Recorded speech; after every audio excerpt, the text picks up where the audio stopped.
Watetezi wa haki za binadamu hapa nchini wana nafasi kubwa sana ya kuishauri jamii, serikali, vyama vya siasa kuhusu mambo mbalimbali yanayohusu ustawi wa jamii, amani, haki za binadamu, demokrasia, utawala wa sheria na maendeleo ya nchi kwa ujumla.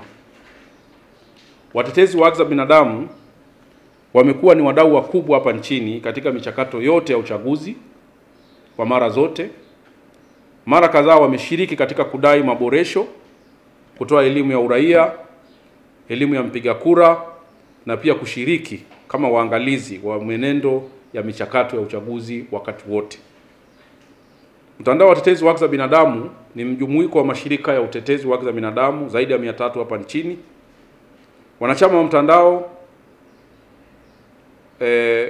mara kadhaa wamekuwa wakishauri viongozi wa siasa hapa nchini pamoja na serikali kuhusu namna bora ya kutatua changamoto mbalimbali za kijamii zikiwemo zinazoonekana kujitokeza wakati wote wa uchaguzi hapa nchini. Hivi karibuni wote mnafahamu kabisa tumeshuhudia mivutano na madai ya Watanzania na vyama vya siasa hapa nchini kuhusu kufanyika maboresho ya msingi kuelekea uchaguzi mkuu wa mwaka huu. Haya ni madai ambayo yamefanyika, yamekuwa yakisemwa na Watanzania, vyama vya siasa na wadau wengi sana hapa nchini, lakini sio wakati huu tu. Kila tunapokuwa na uchaguzi, madai haya yamekuwepo ya maboresho. Toka mwaka 90 tunaanza uchaguzi wa vyama vingi. Alianzisha madai haya ya maboresho ni tume ya Jaji Nyalali toka mwaka 92. Kwa hiyo ajenda ya maboresho imekuwepo na tunashukuru kwamba kila awamu kuna baadhi ya maboresho yamekuwa yakifanyika. Vyama vya upinzani pamoja na Watanzania wameendelea kutumia mbinu mbalimbali kufikisha ujumbe wao kwa viongozi wa nchi kuhusu madai ya maboresho. Wengine wamefanya mikutano ya hadhara na wengine wameendelea kutumia mitandao na vyombo vya habari kueleza madai haya. Na sasa kiraia hapa nchini pia walitoa ilani ya uchaguzi ambayo imesisitiza na kushauri serikali pamoja na taasisi zote zinazosimamia uchaguzi kuhakikisha uchaguzi wa mwaka huu unakuwa wa huru na haki. Kwa hiyo swala la kusisitiza masuala ya uchaguzi huru na haki, swala la maboresho sio swala la wanasiasa. Tunataka lieleweke vizuri. Swala la kuwa na uchaguzi uhuru na haki tusilibinafsishe kwa wanasiasa. Swala la maboresho ya mchakato wa uchaguzi tusilibinafsishe kwa wanasiasa. Swala hili ni la Watanzania wote. Na wote Watanzania tunapaswa kusimama na kulishauri serikali, kuishauri taifa letu namna gani tunaweza tukaenda kwenye uchaguzi walau na kuhakikisha kwamba sehemu kubwa ya malalamiko haya yanaweza kufanyiwa kazi. Na sisi kama wadau wa haki za binadamu, mtandao wa watetezi wa haki za binadamu, kwanza kabisa tunatambua jitihada kubwa alizofanya Rais Samia za maboresho aliyoyafanya toka ameingia madarakani, hasa mengine ambayo yanagusa masuala ya uchaguzi hapa nchini. Kwa mfano, maboresho haya ni pamoja na wagombea wa udiwani na ubunge kutokupingwa bila kupita bila kupingwa. Manake nini? Mnakumbuka huko nyuma ilikuwa inaweza katokea tu watu wengi wakawa wabunge bila hata kuchaguliwa kwa sababu tu ya utaratibu uliokuwepo. Lakini hili tumekuwa tukidai ya maboresho muda mrefu na limefanywa kazi kwa namna moja au nyingine. Lakini pia maboresho mengine ni pamoja na tume kuwa na mamlaka ya kuteua watumishi waandamizi kuwa wasimamizi wa uchaguzi.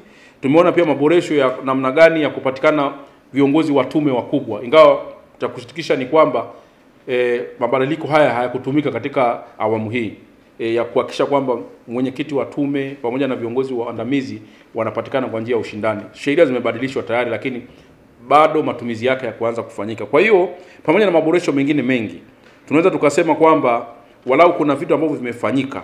Pamoja na haya maboresho sasa ambayo yamefanyika, bado Watanzania wanaona kuna maeneo mengi yanayohitaji maboresho ya kikanuni, kisheria, kimatendo ili kuwa na uchaguzi huru na haki hapa nchini. Nimesisitiza pamoja na maboresho hayo ambayo tayari yamefanyika, bado Watanzania na sio wanasiasa peke yao. Tunaona kwamba kuna baadhi ya mambo ambayo yanafaa kufanyiwa kazi. Yanaweza kuwa ya kikanuni, kisheria, au wakati mwingine hata maboresho ambayo yanatokana na kimatendo tu, vitendo vya baadhi ya wasimamizi wa uchaguzi au wote wanaohusika na uchaguzi. Kwa hiyo umuhimu wa maboresho ya ziada ulidhihirika kwa mfano katika uchaguzi wa serikali za mitaa mwaka jana. Maboresho haya yalifanyika kabla ya uchaguzi wa mwaka jana, lakini tulivyokwenda kwenye uchaguzi wa mwaka jana, pamoja na maboresho hayo, nadhani mliona dosari na vilio vingi kuhusiana na uchaguzi. Tuliona watu wa upinzani wakienguliwa, tuliona mambo mengi ambayo yalikuwa yanakwenda kinyume na misingi ya utawala bora na haki za binadamu. Kwa hiyo kwa maana yake ni nini? Ni kwamba pamoja na maboresho yaliyofanyika, tumeona kwamba hata uchaguzi uliopita bado ulikuwa una changamoto nyingi. Sasa kwa kutumia hata mfano huo, maana yake ni nini? Tungepata sasa nafasi, tungeona umuhimu wa kukaa kama taifa, kuona tena ni wapi tumekosea baada ya maboresho yale tuliyofanya. Mbona uchaguzi wa mwaka jana ulikuwa una changamoto? Kwa hiyo tungefanya hivyo, nadhani tungekuwa tumejiandaa vizuri kwenda kwenye uchaguzi ujao, walau tukiwa tumepunguza sehemu kubwa na hizo changamoto ambazo zimejitokeza. Tunasikitika kuwa pamoja na madai yote haya ya msingi kutoka kwa wananchi, azaki na wanasiasa hapa nchini, hadi sasa madai yote haya hadi sasa hakuna jitihada zilizochukuliwa za haraka na mamlaka zinazohusika kufanyia kazi hoja hizi.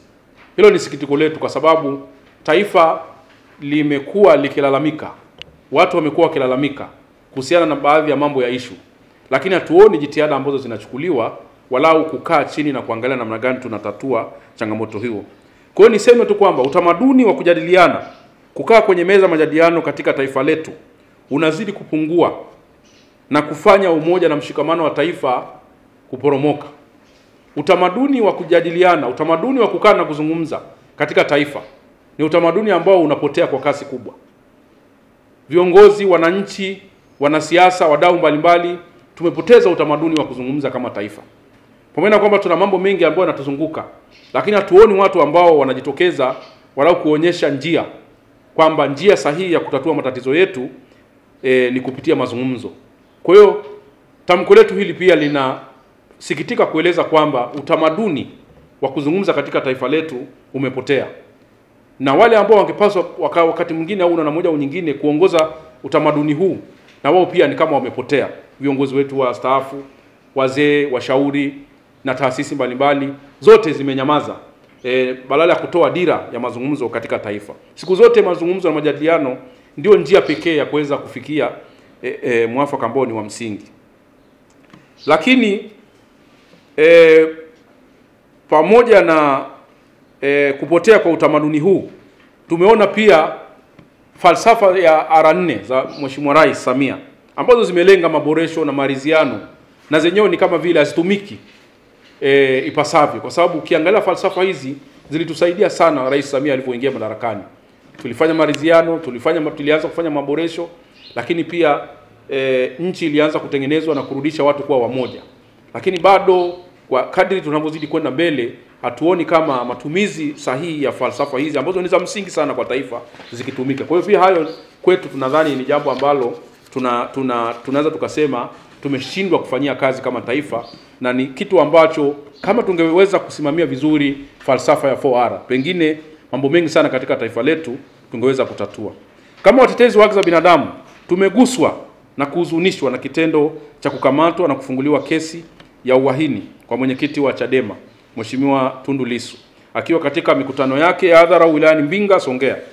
Mazingira ya utaratibu uliotumika kumkamata Mheshimiwa Tundu Lissu haukuzingatia usalama wake, usalama wa raia, lakini pia hata usalama wa polisi waliokuwa katika maeneo hayo. Jinsi mlivyoona ukamataji ule ulivyofanyika, ungeweza kuzua taharuki, ungeweza kuzua janga kubwa sana katika taifa letu. Tunafahamu wote, tuna mifano ambayo imeshatokea wakati wa purukushani ya ukamataji wanasiasa kule Iringa. Mwandishi alipoteza maisha. Wakati wa Kuilina hapa Dar es Salaam walipoteza maisha. Matukio kadhaa kule Pemba watu walipoteza maisha. Kule Arusha na matukio mengine watu wengi walipoteza maisha kwenye wakati ya ukamataji wa kawaida. Kwa hiyo sisi tulistuka sana kuona ule aina ya ukamataji uliofanyika pale, kwa sababu wananchi wangejaribu kupambana kwa namna moja au nyingine, pengine tungezungumza sasa hivi maafa makubwa. Kwa hiyo ukamataji wa namna ile sisi tunakemea, na tunashauri sana vyombo vinavyohusika viache kutumia nguvu ya ziada.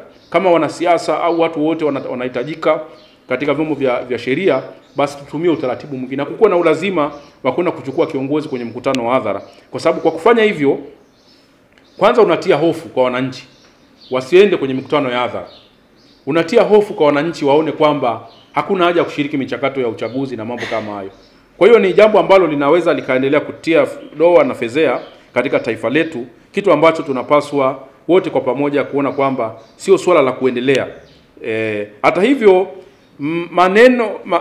maeneo au maneno yanayotumiwa kuyatamka Mheshimiwa Lissu kama wote mlivyoyaona, na kosa alilopewa tunadhani haziendani. Maneno yalikuwa yanatamka pengine angeishia kuwa ni makosa ya kawaida. Kosa la uhaini hapa Tanzania ni kosa kubwa sana ambalo adhabu yake ni kifo au kifungo cha maisha. Kwa maana hiyo ni kwamba kwenda kumweka mwanasiasa mkubwa ule na kiongozi wa chama kipindi hichi tunapokwenda kwenye uchaguzi ndani kwa muda wote huu, maana yake ni nini? Ni kwenda kutia dosari uchaguzi wetu unaokwenda. Kwa hiyo tunashauri pia katika eneo hili kuangalia namna gani swala hili linaweza likafanyiwa kazi. Ikumbuke kuwa kipindi hiki cha kuelekea uchaguzi ni dhahiri kuwa lazima kutakuwa na kauli mbalimbali kutoka kwa wanasiasa wa vyama vyote mpaka vyama tawala na wananchi pia wakati mwingine, lakini zisiwapendezeshe ukundi au upande mwingine.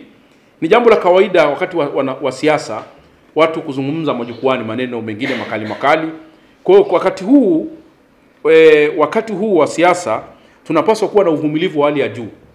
Wakati huu tunaoelekea kwenye uchaguzi tunapaswa kuvumilia baadhi ya kauli za wanasiasa kwa sababu ndio muda wao wa kuzungumza. Swala la kuzungumza na mazungumzo, swala la kujieleza ni chakula ya uchaguzi. Ndio sehemu yake. Kwa hiyo hatupaswi kuchukulia kila maneno yanayozungumzwa na wanasiasa kama vile ni maneno ya kuanza kufanyia kazi na vitu kama, kwa sababu ndio wakati wake wa wanasiasa kuzungumza, wananchi pia kuzungumza, kwa sababu tunakwenda kwenye jambo la kitaifa ambalo ni la msingi, kuchagua viongozi wa kitaifa. Pamoja na haki ya kujieleza kuwa ni muhimu wakati wa uchaguzi, wananchi, watetezi na wanasiasa wote wanapaswa kuwa makini na kauli zao ili kuepuka kujiingiza katika migongano ya kisheria. Wakati huo vyombo vya dola hasa vinavyosimamia uchaguzi pamoja na viongozi wanapaswa kuwa makini na kuepuka kutumia vyombo hivi vya dola vibaya dhidi ya wanasiasa au makundi mengine yoyote ya kijamii hapa nchini. Tunasisitiza kwamba si muda mwafaka, si jambo la msingi kwa kipindi hichi kuanza kutumia vyombo vya dola dhidi ya makundi kadhaa ya kijamii, kwa vyombo vya siasa. Ni wakati ambapo vyombo vya dola vinapaswa kuwa mstari wa mbele kuhakikisha kwamba makundi yote yanatimiza haki zao za kisiasa za kushiriki michakato ya kiuchaguzi. Lakini sisi kama watetezi wa haki za binadamu tuna wajibu ya kulinda haki, amani na utulivu wa nchi. Hili ni jukumu letu, na kushauri makundi yote ya kijamii na serikali kuepuka kwa namna yote ile mazingira ya kukandamiza demokrasia, kuvunja haki, kupoteza amani pamoja na kuvunja sheria za nchi. Ndio jukumu letu. Tunashauri makundi yote, haijalishi ni chama cha siasa, haijalishi ni mwananchi, haijalishi ni viongozi wa serikali, wote kwa pamoja, kwa sababu wote kwa pamoja tuna jukumu ya kulinda utulivu na amani. Sasa wale wenye majukumu ya kusimamia haki wanapaswa kuhakikisha haki zinakuwepo, demokrasia inatendeka. Lakini na wale ambao wanatumia hizo haki wanapaswa na wenyewe kuwajibika kuhakikisha kwamba hawavunji sheria za nchi. Kwa hiyo tunashauri tunapoelekea kwenye uchaguzi, makundi yote kuanzia viongozi wa serikali, taasisi zinazosimamia uchaguzi, wanasiasa wenyewe, sisi watetezi, nyinyi waandishi wa habari na Watanzania kwa ujumla, tuzingatie misingi ya kitaifa ili tusije tukajikuta tunakwenda katika mazingira magumu.